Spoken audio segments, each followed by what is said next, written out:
Bien, bonjour à tous et bienvenue dans cette vidéo. Donc cette vidéo en fait va continuer un peu sur les ensembles qu'on avait commencé la fois dernière, sachant qu'aujourd'hui ce que je vais faire c'est un opérateur particulier qui s'appelle le produit cartésien.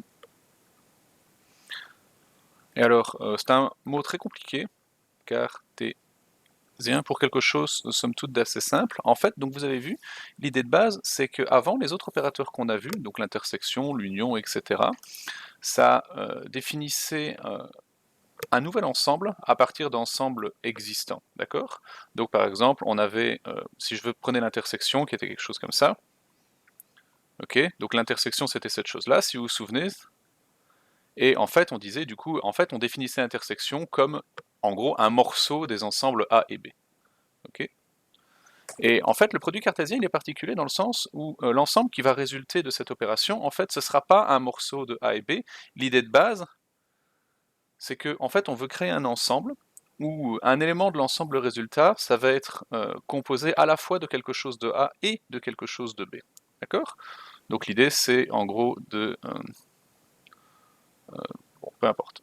En fait, donc l'idée c'est créer un ensemble à partir d'éléments de A et B.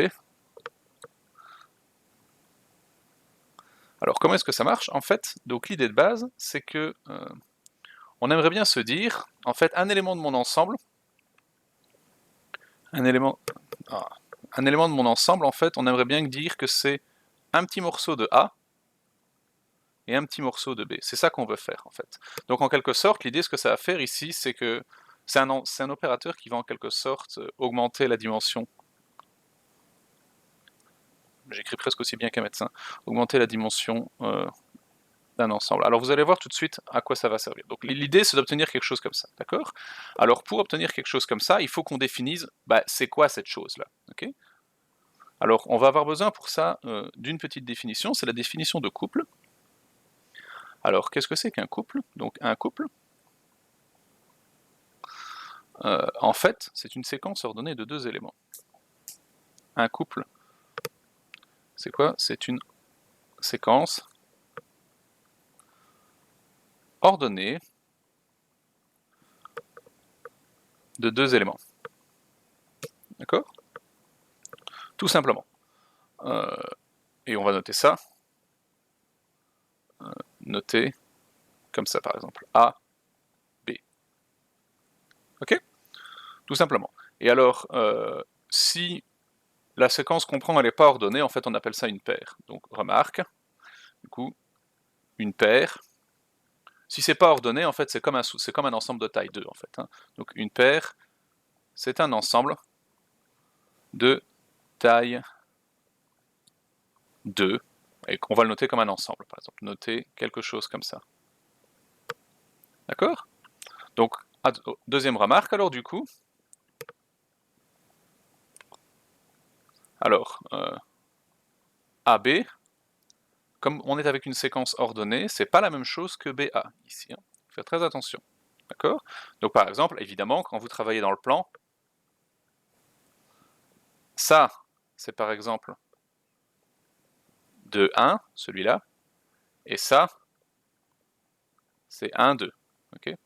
C'est pas les mêmes éléments, hein. Ça, c'est pas les mêmes points. D'accord? Donc ça, il faut faire assez attention. Ok? Alors, du coup, nous, ce qui nous intéresse, c'est, du coup, on va essayer de revenir à notre produit cartésien, en fait. Et donc, en fait, un produit cartésien, ça va être en fait l'ensemble des couples de deux ensembles, où on va avoir celui-là dans le premier et celui-là dans le deuxième. D'accord? C'est simplement ça le produit cartésien. Donc, allons-y. Donc, soit du coup, S1, S2, deux ensembles. Alors, le produit cartésien,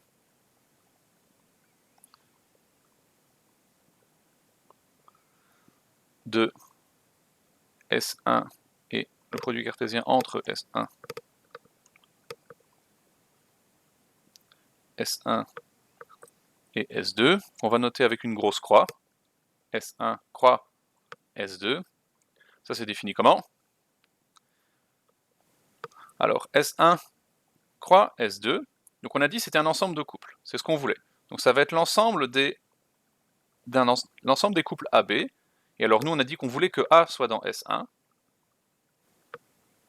et on veut que B ce soit dans S2, tout simplement. D'accord? Donc c'est assez facilement représentable. Donc si par exemple, donc je laisse la définition là.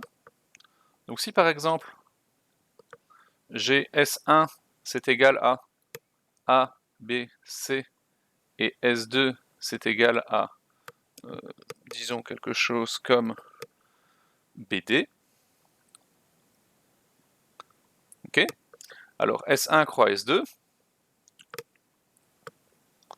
c'est égal à quoi? Donc allons-y, on va procéder 1 par 1. D'accord? Donc on va mettre le A ici, le premier élément, le A là, on va le mettre avec tout cela.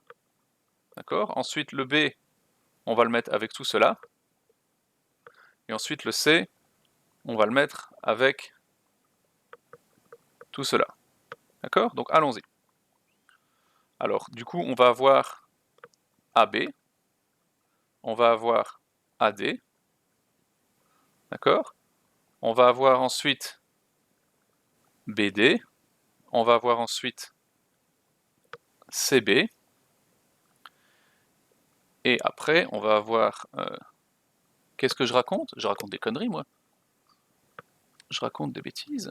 On a BB, espèce d'andouille, on a BB ici. J'ai fait une faute, comme mes étudiants ne sont pas là pour me reprendre. On a BB, on a BD, on a ensuite CB, et on a ensuite CD. D'accord?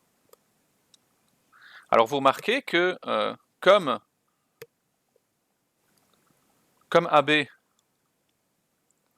je vais pas noter AB, je vais prendre d'autres lettres ici, comme un couple XY, c'est pas la même chose qu'un couple YX, on a aussi que S1 croix S2, c'est pas la même chose du coup que S2 croix S1. Faisons-le. D'accord? Donc ici, faisons S2 croix S1. Donc les flèches que j'ai faites, là, il va falloir les prendre dans l'autre sens. Donc si j'ai S2 croix S1, je dois prendre d'abord B avec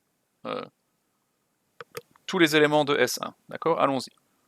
Donc comme j'ai 3 éléments de S1, on va avoir 3 couples qui commencent par B. Donc on va avoir B quelque chose, B quelque chose, B quelque chose. Okay? Donc en l'occurrence, on a BA, BB et BC. Parce que ABC, ce sont A, B et C, ce sont les 3 éléments qui sont dans S1. D'accord?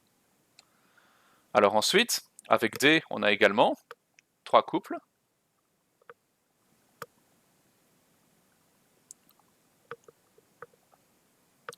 Et on va avoir du coup DA, DB et DC. Et vous remarquez que ça ici, c'est pas du tout le même que ça. D'accord? Il y a autant d'éléments, clairement, mais c'est pas la même chose. D'accord? Alors une manière de représenter le produit cartésien, c'est par exemple de faire un repère comme ça.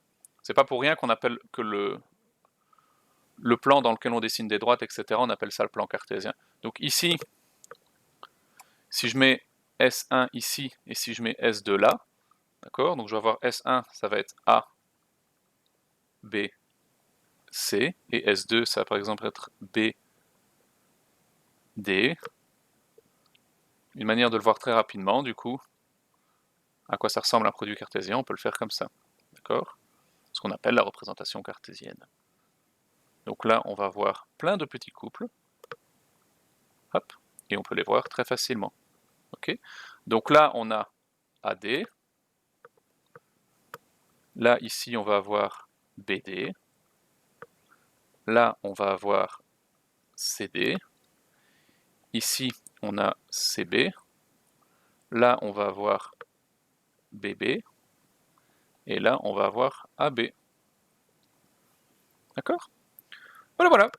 Donc, a priori, moi, j'ai pas grand-chose d'autre à vous dire sur le produit cartésien. Ah si, peut-être une dernière petite chose, donc une dernière petite propriété peut-être. Donc si S1 et S2 sont finis, qu'est-ce qu'on peut dire de la taille de S1 par fois croix S2? Et bien en fait, on voit que comme on prend, pour chaque élément de S1, on prend un élément de S2, du coup, on va avoir le nombre d'éléments de S1 fois le nombre d'éléments de S2 éléments dans le produit cartésien. D'accord? Donc si S1 et S2 sont finis, on a du coup que la taille de S1 croix S2, c'est la taille de S1 fois la taille de S2. D'accord? S'ils sont infinis, le fois entre les infinis, c'est pas toujours bien défini. D'accord? C'est pour ça que je préfère prendre des précautions et dire, ok, s'ils sont finis, voilà. Et bien voilà. Moi, sur le produit cartésien, j'ai pas grand-chose d'autre à vous dire, donc je vous propose qu'on se retrouve dans la suite des vidéos, c'est-à-dire avec le chapitre suivant, qui va traiter des prédicats. Allez, salut!